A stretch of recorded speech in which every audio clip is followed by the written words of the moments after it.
Hello UPSC aspirants, I am Radhika और मैं आ गई हूँ आप लोग के लिए फिर से एक नया इन्फॉर्मेशन लेके। तो पिछले वीडियो में जैसा कि मैंने बताया था कि आने वाले वीडियोस में हम लोग eligibility criterias, exam patterns, syllabus, cut off notification सब कुछ डिटेल में डिस्कस करेंगे। तो इस वीडियो में चलिए शुरू करते हैं। उससे पहले मैं आपसे रिक्वेस्ट करूँगी कि आप प्लीज़ मेरे चैनल को लाइक, शेयर और सब्सक्राइब ज़रूर करें और नोटिफिकेशन बटन ऑन करके रखें ताकि मैं जब भी वीडियोस डालूँ तो आप लोगों को नोटिफिकेशन आ जाए और आप लोग वीडियोस को जल्दी जल्दी देख सकें, सपोर्ट कर सकें और अपने फ्रेंड्स के साथ शेयर कर सकें। सो यहाँ से शुरू करते हैं अपनी यूपीएससी जर्नी को।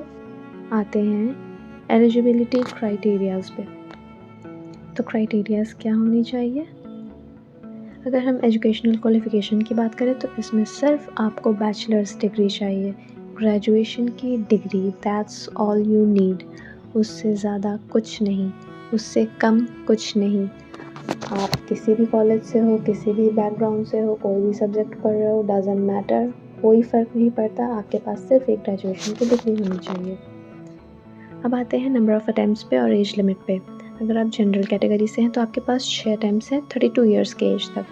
अगर आप ओबीसी से हैं तो आपके पास 9 अटैम्प्ट्स हैं 35 ईयर्स के एज तक।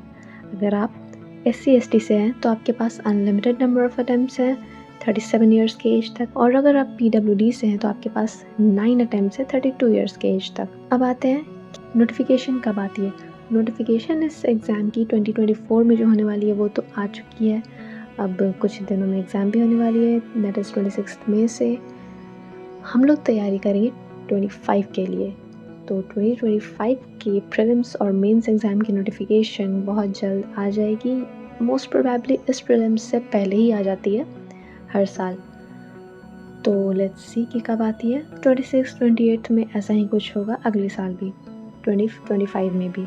फॉर्म भरने के लिए सबसे पहले आप लोगों को 1 टाइम रजिस्ट्रेशन फॉर्म फिलअप करना होता है यूपीएससी के वेबसाइट पे जाके। वहाँ पर जाने के बाद आप लोगों को सबसे पहले न्यू रजिस्ट्रेशन पे क्लिक करना है।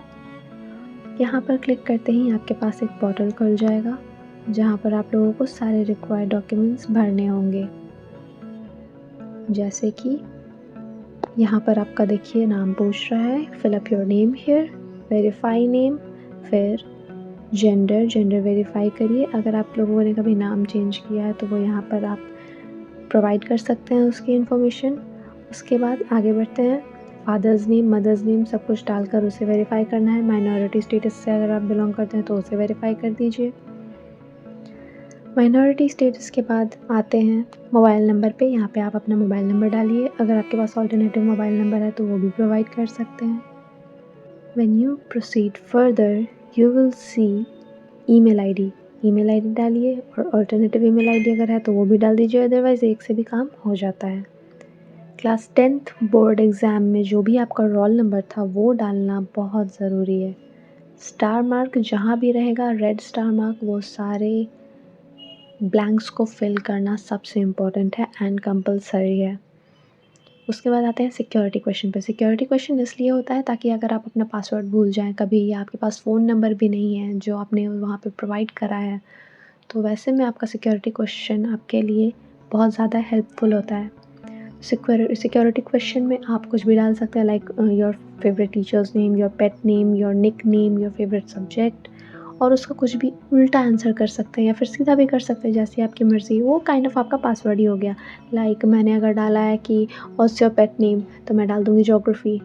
क्वेश्चन भी आप ही को सेलेक्ट करना है, आंसर भी आप ही को सेलेक्ट करना है, ताकि जब आप नेक्स्ट टाइम लॉगिन करें, इन केस आपके पास पासवर्ड भी ना हो, फ़ोन नंबर भी ना हो, वैसे में आप अपना क्वेश्चन सेलेक्ट करेंगे पहले कि what is your pet's name और what is your teacher's name और what is your favourite subject. तो आप उसमें what is your pet name select करेंगे। फिर what is your pet name select करने के बाद उसका आंसर में आप ज्योग्राफी डालेंगे क्योंकि आपने वही सेलेक्ट करके रखा होगा। फिर सिक्योरिटी क्वेश्चन 2 में भी वैसे ही रिपीट होता है। उसके बाद आप आगे चल के कैप्चा डालेंगे जो ऊपर में दिख रहा है FGSHKR, जो भी आपका डिस्प्ले पे होगा वो आप वहाँ पर डालकर सबमिट पे क्लिक कर दीजिए। ये करते ही आपका 1 टाइम रजिस्ट्रेशन फॉर्म सबमिट हो जाएगा और ये पूरे लाइफ के लिए आपका यूपीएससी पे काइंड ऑफ आईडी बन जाता है। ये आईडी बन जाने के बाद आपको फिर कभी भी ये बेसिक डिटेल्स प्रोवाइड करने की ज़रूरत नहीं पड़ेगी। इसके बाद आते हैं फॉर्म फिलिंग पे। जब आप अपना आईडी बना लेंगे तो इस तरह का आपका एक पेज खुलेगा। यहाँ से आप लॉगिन करके फर्दर अपना फॉर्म फिलिंग का प्रोसेस कंप्लीट कर सकते हैं, जिसमें ज़्यादा कुछ नहीं, बस पेमेंट वगैरह का ही अब बच जाता है। अगर इसके अलावा कुछ और इश्यू आता है तो आप मुझसे कॉन्टैक्ट कर सकते हैं मेरे दी हुई ईमेल आईडी पे। इस वीडियो के लिए इतना ही। अगर आप इसके अलावा आपके पास और भी कोई क्वेरीज या क्वेश्चंस है तो आप नीचे कमेंट बॉक्स में डाल सकते हैं या मेरे ईमेल आईडी पे मुझसे कॉन्टैक्ट कर सकते हैं। मिलते हैं अगले वीडियो में, जहाँ मैं आप सब लोगों के साथ ये डिस्कस करूँगी कि इस एग्ज़ाम का सिलेबस क्या होता है, कैसे पढ़ना होता है, क्या स्ट्रैटेजी फॉलो करेंगे, ये एग्ज़ाम हमारे लिए ईजी हो जाएगा। Thank you for watching. All the best. Bye bye.